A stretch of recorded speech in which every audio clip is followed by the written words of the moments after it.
Hey guys, my name is Jenny Tollison, and for my immersion experience, I chose to read the book called How to Be an Anti-Racist, and I read it together with my husband, who is a white male and a police officer.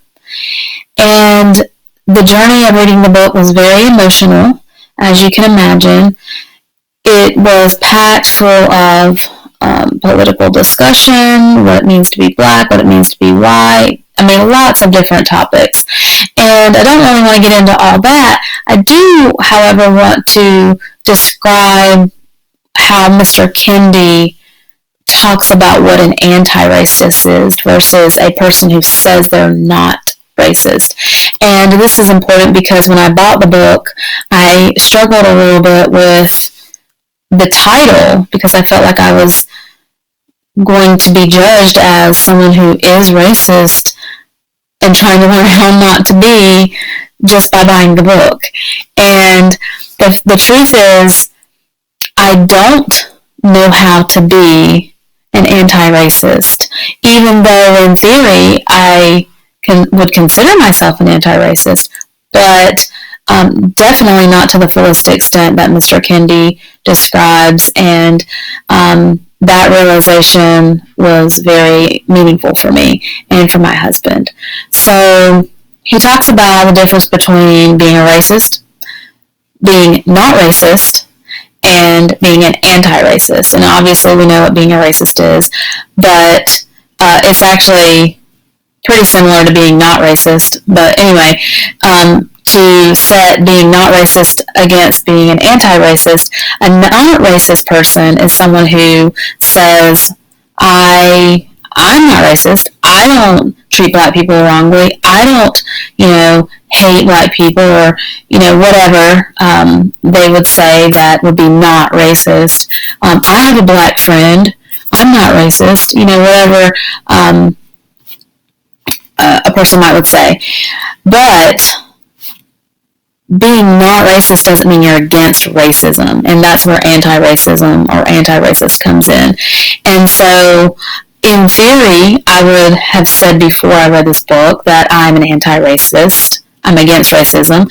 However, what am I doing about it? If I'm truly against racism, I should be moved to action and advocacy. And so that was a big part of this book, and I really appreciate Mr. Kendi for writing it. And he has some other books that I may pick up and read, but I definitely recommend this one.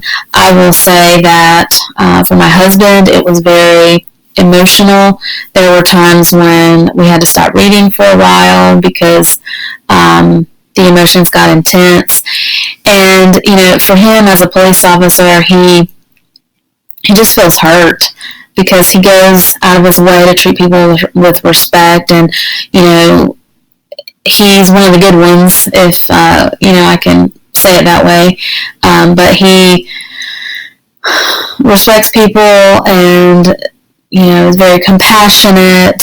And I hate it for him that he just by association gets grouped with all police everywhere, and the topic of police brutality is just a real hard one for him, even though he recognizes that it happens and he disagrees with it wholeheartedly, but he gets kind of caught up in it, in the middle of it, because he wears the uniform. And so anyway, there was just some emotional moments in the book, and it was a hard read, but a very good, powerful, and important read. And I will continue reading it and digesting it and just going back to it because it was just so much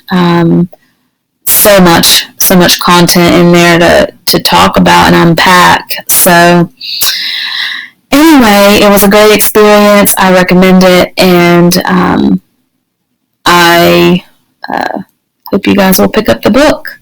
And that was my immersion experience. So I hope that by reading that with my husband, it opened his eyes to,